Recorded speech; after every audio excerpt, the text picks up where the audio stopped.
Welcome to the Real Thing Patriots podcast. I'm Matt Chatham, joined by Courtney Cox. We're actually streaming. We're doing a little bit of video here for the pod. Rarity, live here from the Mall of America. In where is it? Minnesota? Minnesota. We're in Minnesota. Really cold outside, so this is casual. Y'all that follow the pod know the pod well. This is not stuffy. I'm wearing a Johnny Lang t-shirt here. I wish you had told me to dress a little more casual. You'd have wore your Johnny Lang t-shirt. Yes. But, you guys know typically I do the show. I've probably got a whiskey with me and some snacks, and we're just plowing through the pod. It's that kind of feel here today as well. It's going to be a little different. Usually on our segments here with Courtney, she's pitching questions to me. I'm answering questions about media access, things like that, stuff going on with the players. This is a little different. I'm going to host, and we're going to back and forth throughout this show as we go through, like we always do, the pod with you people, where Courtney, as I go through some of this X's and O's stuff, the real stuff that we like to dive into on the Real Thing podcast, I want her to question me, to sort of act as, what the heck are you talking about, Matt? As we dive into a concept that may not be familiar, I want her to ask the questions that you at home would be asking. And after the show, we'd like you all to continue to throw the questions back. Throw it at Nesson on Twitter, throw it at Courtney, or what's at your... Cox Courtney. At Cox Courtney. At Chatham58. Send us questions. We're going to do a follow-up show later when we dive back into those things. Let's get into it now. This is only going to be about a 30-minute show, a little shorter than we typically do. Don't have to look back on the Jags game. You all know we've already covered that. Let's get into these Eagles. So, and reminder, for those of you at home, I have not played in the NFL, so that is why I'm sure you're confused. It's a very important distinction to make. I did not play in the NFL. Yeah. I'll be there for you when the rain starts to fall or something like that. That's a good one. Okay, all right, let's jump into it. It's a jumpy show, so now here we go. Know. All right, we're diving into the Eagles. Now, the way we're going to break this down a little different than we do other times. We're just going to go segmented units. So we're going to go defense, and we're going to go against the Patriots defense against the Eagles offense, some of those highlighted points. Then we'll dive into the other side of the ball, finish with special teams, because you all know that I have to do that. So let's get into it first.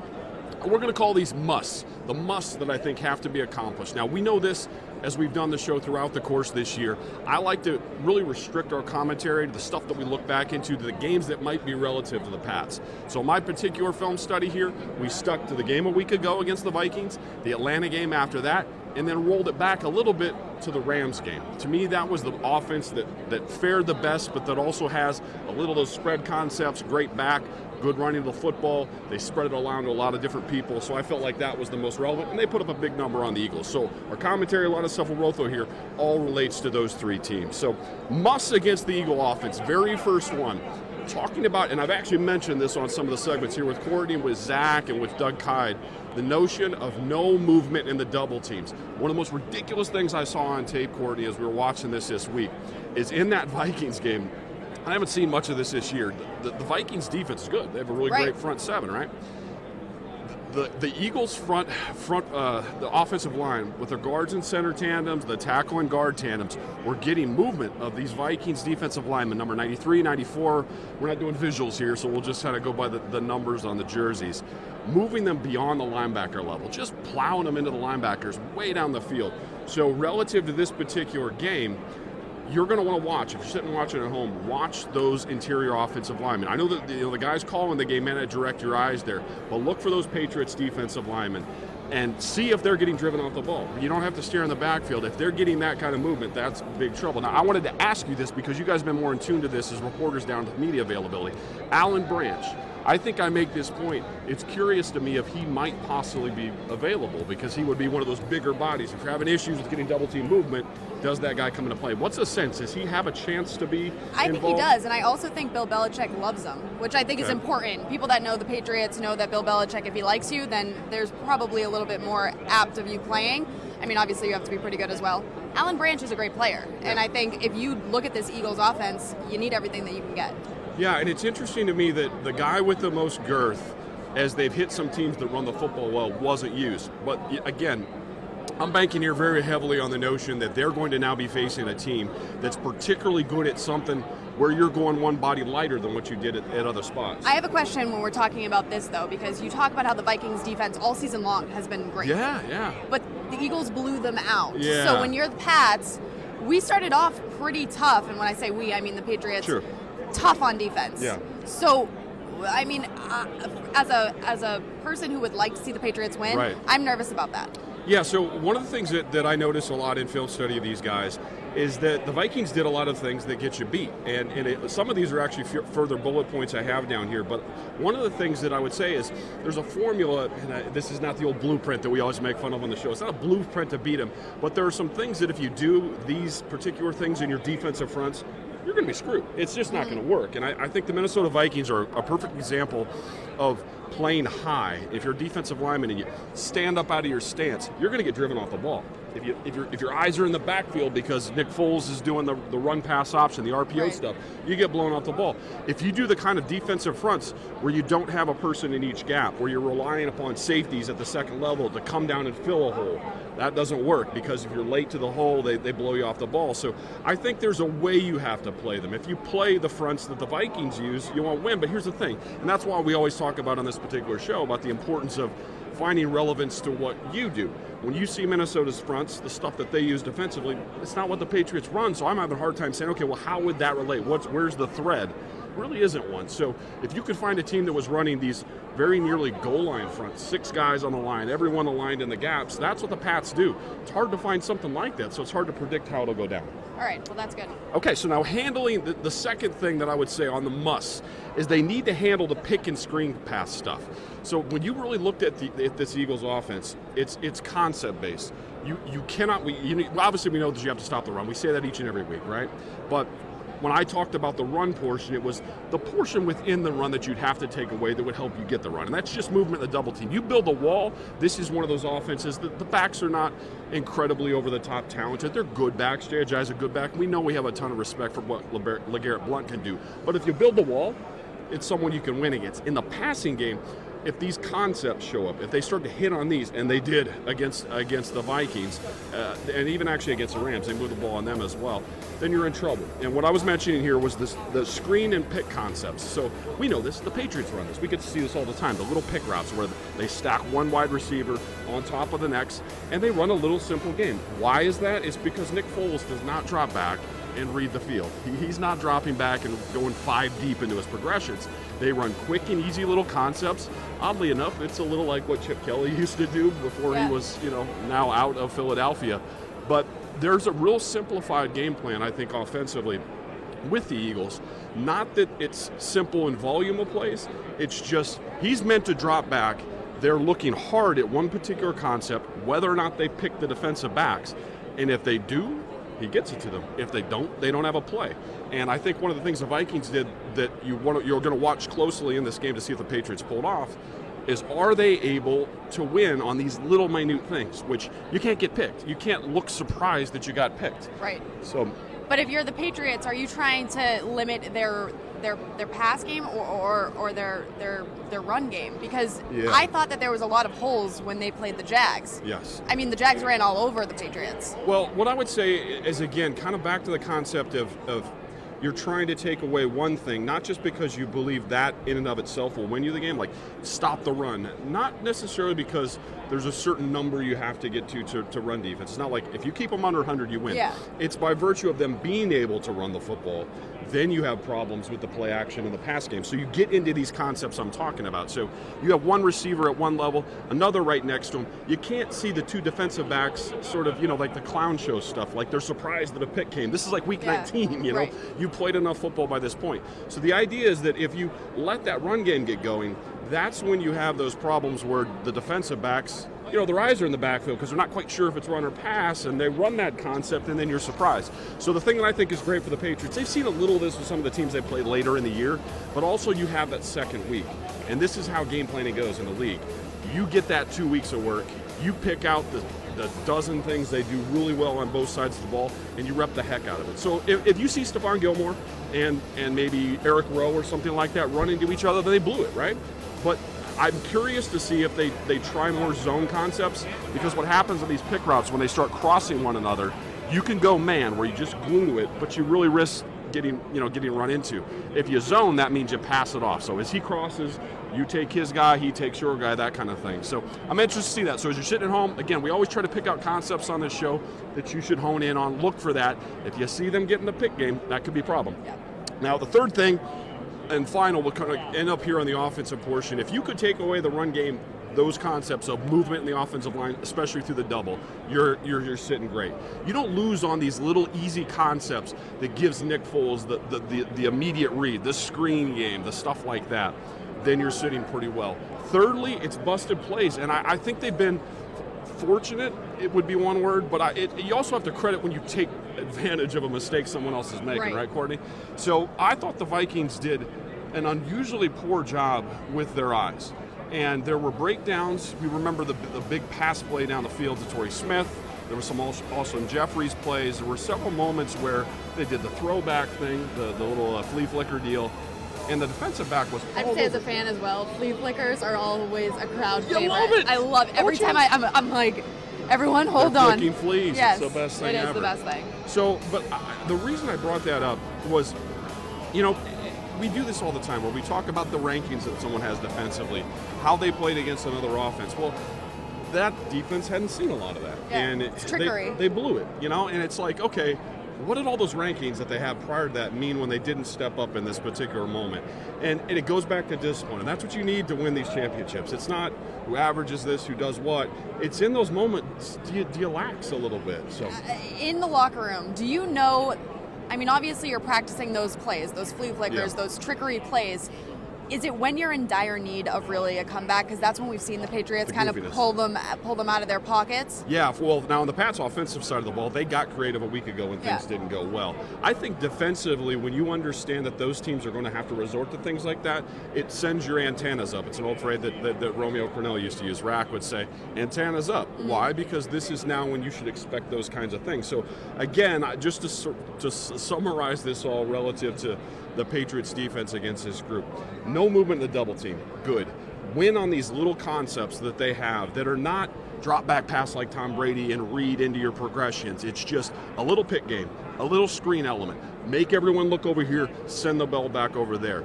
They rep the heck out of those things this week. The offense, you just start chopping pieces out of it. There's not a whole lot left.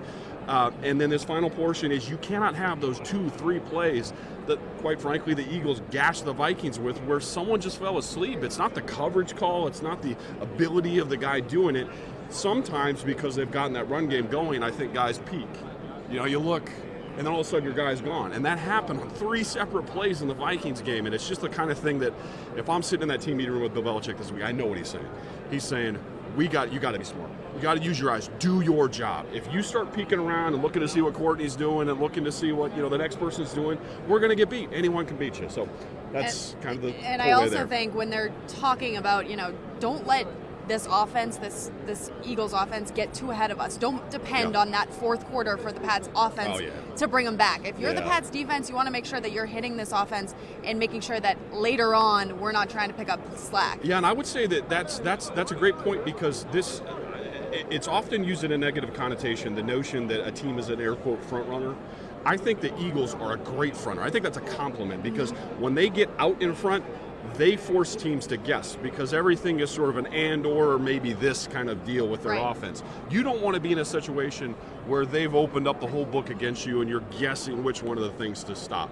So this is a bad team to get down 14-2. This is a bad team to get down 21-2. Not from the perspective of what the Patriots offense would need to do against them, but because it really opens the full book for the other side of the ball. Right.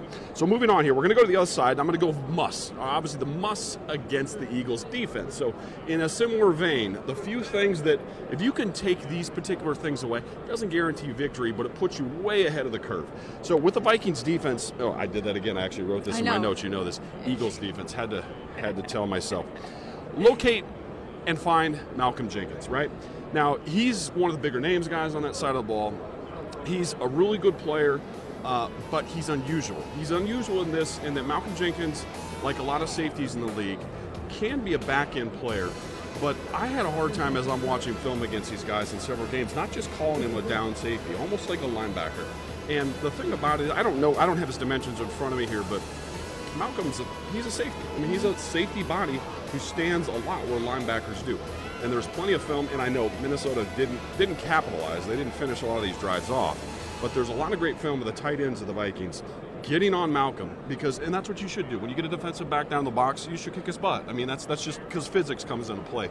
You weigh 40 pounds more than a guy, you should get on him. Offensive linemen, they may weigh 70, 80 pounds more than him. They get on that guy and move him. Where the Eagles have really made hay throughout the course this year is hiding him or having him pop up in unusual spots, and the offensive line not locating him, not being able to maybe check a play, check a call over, where, you know what, we have something called over here, but we've got a 210-pound defensive back in the box. And he's a great player, and it's not to deride him at that. It takes a special skill, because you have to have something about you to want to be down in the box if you're a smaller body type. But if he can be located, he can be walked into the secondary. We saw it a lot. But what was frustrating, I guess, as a defensive player watching this, or actually as just a Patriots analyst trying to figure out why offenses aren't taking advantage of this. You would see the offensive would climb to him, walk him literally 10, 12 yards down the field, and the ball's going the other direction, right? So I think this is sort of a, you know how Brady loves to get all that pre-snap information. He likes to figure out where things are going on. Pausing. Let them shift. Maybe motion a guy yourself to see how the safeties rotate. What are they doing? There's Malcolm. If we got to check the run side, the other side, it makes sense to do it. So I don't know. Have you guys gotten a chance to talk to him or see him much this week? He seems like such a cool personality, great leader, and all that kind of stuff. Yeah, he does seem like a good personality, but no, we haven't really talked to him at all this week, just because, I mean, it has been crazy down here, if you can imagine. Busy with snowboarders and boxers, yes, and other NFL players. NFL players. It's nonstop. It's also very awkward to ask an NFL player, like, so Super Bowl week, you guys aren't Super here, Bowl. But exciting week. Who Isn't do you want to see win? Yeah, exactly. Well, so anyway, I'll try to keep this football-y, I know, for our particular show, but I thought one of the things that when I was watching that, it's not like, hey, go beat up him, and it's not as if I've located something that every other team can't. But why I think this is a unique point to the Patriots, because they run a lot of check with me, they run a lot of Tom has autonomy. Tom has the ability to stand at the line and say, okay, change the play call, exchange the tight end, do something where they move around to go take advantage of that. And defenses do those kind of things because most offenses aren't versatile enough to do as much. But this is a unique offense. They can look and find out where your weakness is. And I'm interested to see that. I want people at home that watch this show, or listen to the show usually, where we're trying to give you keys. I think pace, which was something we actually talked a lot about on last week's show with the Jacksonville Jaguars, where Patriots got down, had a couple bad series in that first half, and then they picked up the pace, and then they came back. The only issue is if you pick up the pace, and if we see the Patriots have to put themselves in a situation where they have to do that to move the ball, that prevents you with pace from being able to change sides, for Tom to read the whole situation. Pace, sometimes it gets messy. Yes, but because the way that works, Courtney, is if you're going to go deep into the clock to read them, you're not going fast, right? If you go fast, you don't get the read. So it's kind of the and/or. A lot of people be, hey, now let's go fast. Then they won't be able to adjust. But when you go quickly to prevent them from adjusting, you also prevent yourself from being able to read what they're doing. As a defensive player, what would you rather see? What is easier, for them to go fast or for them to slow things down? So I would say where the Patriots go fast, what it does is it prevents them from being able to substitute, right? So if you're going quickly, you're up to the line, they're not going to run a guy on or off. And if they do, that's when the Patriots do the quick snap, and you'll see Tom get 12 or 13 guys on the field. So I think there will be, and again, we always do this on the show. I'm not making a suggestion that would be exclusive to all 12 drives they have. Right. You'll see segments of this, a drive where it's necessary. Do it, don't do it. Do it, don't do it. But I don't think you can go exclusively hurry up throughout because you lose your ability to read. You have the greatest quarterback in the NFL, and one of the best things he does is figure out how your safeties are going to rotate. Let the cornerbacks move off and on the ball so he finds out where the off guy is or who he wants to target. Lets them move a little bit pre-snap as he barks under center to make them jump, and then all of a sudden he figures out how Gronk's going to be covered. If you go fast, you don't get that information, so that's kind of the difficult part. So moving on, use the clock and exploit the tendency. Now this is kind of similar point about when I say use the clock, this is back to my old, I played for the Jets, and you guys remember that? We don't like to talk about that much. But, you did? Yes, I did. So, but in those Jets days, we actually had a competitive game that we actually won in New England at Gillette.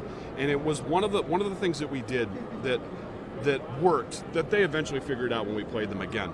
But on that day, it was letting Brady take it all the way down and not moving until he did. Mm-hmm. Now, one of the things I think Brady can do best with it. Go ahead. I don't understand how you even prep yourself to do that, though. It's just it takes crazy That whole restraint. week, that is... Yes, a crazy restraint, because the temptation is to run up, run up and press your guy, or to move a little bit, or to I don't start know how to you train your body, though, to start do that. It's just, they'll yell at you and take you out if you don't do it. Fair. That's fair. That's how it works. So the thing here is, I think this, now I made that point to how a defense once did that against Tom, to not tell what you're doing. Stand like you're in a fence. Give him no information.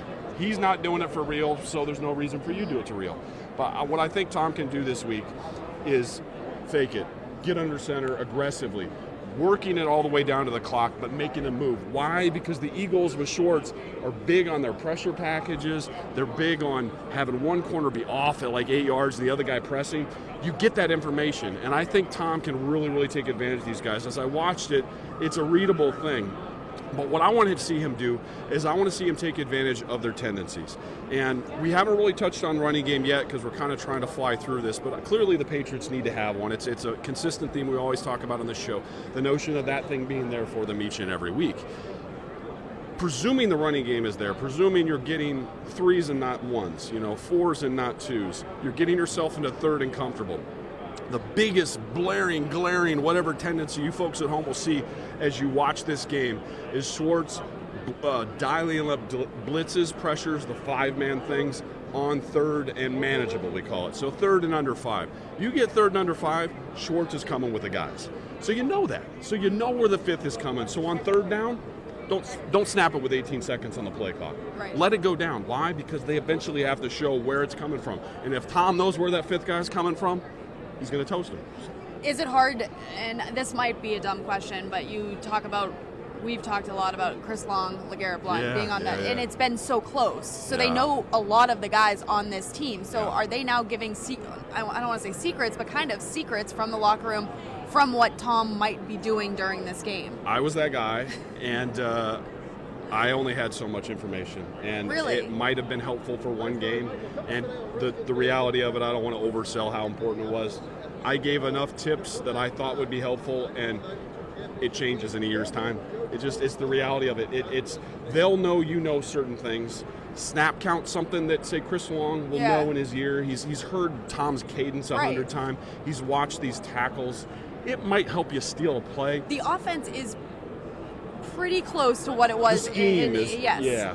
But again, with Chris's situation, he's a pass rusher. He's really good at what he does. I think you actually bring up a really interesting point with Chris, because when he was there, he's a rotating defensive line guy a year ago. Marcus Cannon's the right tackle. Now Cam Fleming and Ladron Waddle. We don't know this going into game day, which of the two is going to be the guy. How much work has he done against them? In practice, the frontline defensive guys get to go against the backups more. Yeah. So there's a likelihood here that Chris Long may be seeing Adrian or maybe seeing Cam, and he saw them a lot in practice. So those will be fun little things to zoom in on and look at. But back to the tendency idea, just to close that up. Third down pressures, third down pressures, third down pressures. If you're watching at home, this is something you can really hone in on. This is something you can pay attention to. Chatham and Courtney told me to just look for that 5th guy. Courtney, it was really Courtney's information. Guys, he's literally reading my notes. I'm microphoning here just from her. I climbed in her head. So look for that and how they handle it, quite frankly. If Brady's, hurriedly throwing it off a back foot at someone's feet, then he didn't get the information he needed. If he gets it, he's going to toast him. Right. So moving on.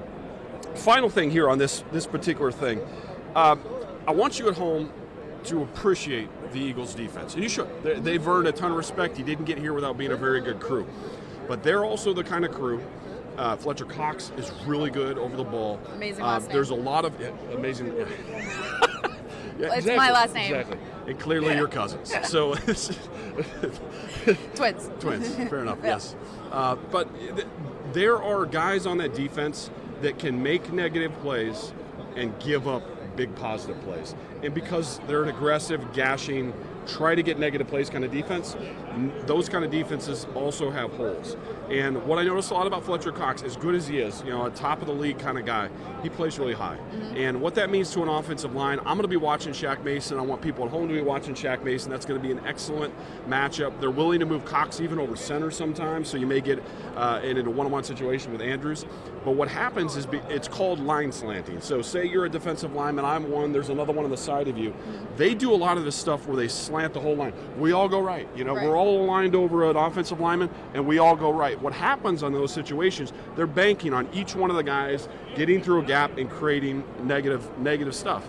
So then the offense has to cut back, the running has to go away from where we're slanting, or a lot of times these dudes get in the backfield and make a play.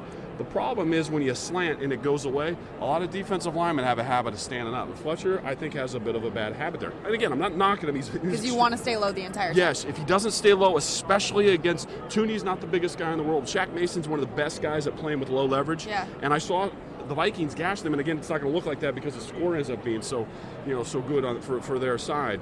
But there are going to be a ton of opportunities where you get them slanting and you tip them over, right? So I'm interested to see Dion Lewis, James White, any of these guys, how effectively they cut back as these full line slants go. If you start seeing full line slants and you start seeing Dion having to make a cut in the backfield 3 yards behind the ball, James having to do the same kind of thing, Burkhead, who we don't know what role he'll have in there, that's bad ball. But I think, and you can go back to Todd Gurley's game, that was the LA game earlier in the year, they really gashed him on this stuff. Get guys leaning, falling over. And so we'll watch I want you at home to watch the full line slants and see how the Patriots handle. That'll be a big key for me in the game. Now, you know it, folks. We've been listening to the Real Thing Patriots podcast all year. You know we got to touch on teams. So we're going to do this here as just sort of a fall away point. It kills me to my core to downplay special teams a little bit. But Bill Belichick definitely doesn't downplay special teams, so we shouldn't either. So we shouldn't either, but there was something that came out of film that made me think that if I'm a teams guy, I might be a little frustrated with this week. Philly's kicker puts the ball in the end zone every freaking time. I got a sense that they're not going to want to test the kick return unit, and there may be touchbacks on every single return, which is obnoxious. I hate it. Now, the Patriots, on the flip side, on their kick return team, they'll hang it up. They want to get that extra 5 yards. They want to get them on the 20. But as I was watching it, I wanted to get in and say, okay, what could the return game do today? What could Dion get? What kind of return will work great against the Eagles? They just kept burying the ball time after time after time. So it might not be a part of it. I don't want to spend a whole bunch of time breaking it down and telling you, here's what they should run, because I'm not sure it'll be a big factor. So that sends your attention. It really cuts things in half. Now we're talking about punt.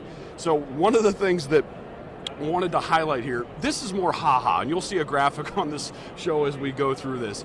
I've never seen anything like this in my life. But when you're on punt team, the punt team kind of looks like a little offensive line, Courtney. All those guys, and that's the old positions I played. I played the right guard, which is just like a right guard on offensive line, but you're on a punt team. Stand with your legs staggered, one leg in front of the other, kind of look like an offensive line. The Eagles do this goofy. I don't know else how to explain it. Goofy. They stand with their feet parallel to one another, and they squat. It kind of looks like they're pooping. And it's also very hard. It is hard because you sit there and you burn your quads, but they have this goofy parallel stance squat thing where they all across the line, and you'll see the graph. It's ridiculous. I have no idea who taught them this. What special teams guru? He says everyone squat as if you're pooping, and then you'll get down the field and make a play. I don't get it, and I'm curious at what Joe Judge does with this, because it's not just a ha-ha point. Yeah. It's very difficult to pass protect. Say if you were an offensive tackle, you're watching, Nate Solder or we don't know if it's Fleming or Ladrian. If they stood with their feet next to one another, it makes zero sense. And tried to kick step, you'd give up a sack every play, right? Because you'd be understepping yourself. It's called you take a false step, right? So they do that to help you release down the field. So a balanced stance can be helpful if you're only, modus operandi here is to get down the field and freaking make the tackle. Yeah. But if they punt rush, that stance, I know when I was in those groups, you could pick those guys. If you get wide enough and make them go, they'll understep themselves. So as you're watching at home, pay attention. If the Patriots... Have they been doing it all season? The Eagles? Yeah. Well, the only 3 games I watched. Okay. So it's not as if it's a new technique or something like that. But in all 3 games they have. Yeah, and if the teams are doing punt rush stuff, punt rush meaning, punt hold up, which is I'm going to block you, we're going to try to get a good return behind us. Yeah. the balance stance stuff's good for you because you can release from it. You can go either way. See, I would think the staggered stance would be better. Now, well, the staggered stance allows you to release to the leg that's back. Yeah. So think about it. You take a step back and you run right to that leg. But when you're balanced, that's kind of like the gunners. You see gunners, the guys that are extended out on the team, they do that. Why? Because when you're balanced, you can go left or right. You can go either way, right? Okay. And you can punch. You have it's kind of like, imagine, this is going to be a really meathead point, but if you were doing like a squat kind of thing at the gym kind of deal, you would never squat with your legs staggered. Squat balance, right? Right. You can go either way. That would be very bad for your knees. That would be weird. Bad for your knees, bad for your groin. Yes. All that stuff. Ice bags for weeks.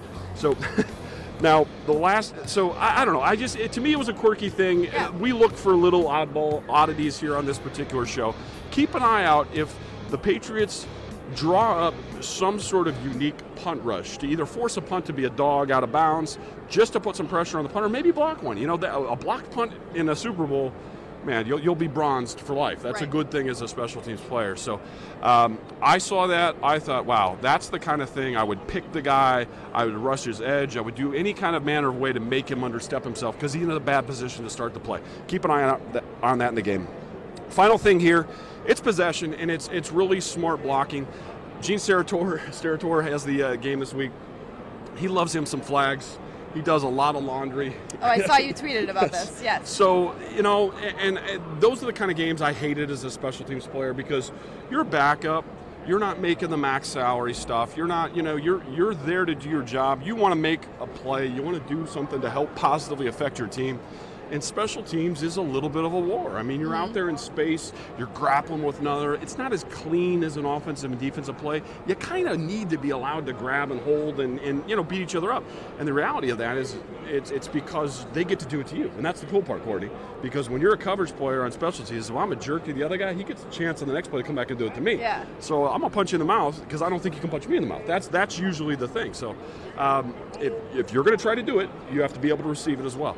But I think with Gene, you're not going to be allowed to, and I hate that. So it's tough to be as aggressive as I think you need to be on a punt return if it's a very flag-happy crew. So hope they get one with Danny Amendola. I'm a little bit hesitant to say that part of the game is going to be allowed to happen. So maybe we just see a lot of hung-up punts and fair catches. So you're on the let them play. I am the let them play. I'm the let them play parade. Every float has a let them play banner. All right. So final thoughts. We're heading out of this thing. As I mentioned, this was meant to be just a little back and forth between Courtney and I, bring some things up. I'm sure as we click the camera here, we'll talk about 20 other things that may not have made sense that I tried to bring up, and that's what I want you guys at home to do. Ask some questions, bring it back. We'll do some follow-up segments later where we explain something in a little better detail if I missed it now. There's a lot of things going on in this game. We are not obviously able to cover them in this breadth of a show, but I'm going to send out a bunch of videos on my account throughout the rest of the week breaking down specific plays that reference the stuff we talked about on the show. And we're doing a lot of behind-the-scenes content throughout the week. We will be here through the game. No, not showers. No, not that behind the scenes. Chatham. Not that. We're close. We're not that close with them. But no, we're doing so many fun things here. The week is crazy. We'll be here through the game, so you want to make sure to keep it going with Chatham, but also Nesson.com will have you covered. Hit us all. Great to talk to you folks. That was the Real Thing Patriots podcast. I'm Matt Chatham. This is Courtney Cox. Cox. See ya. Enjoy the game.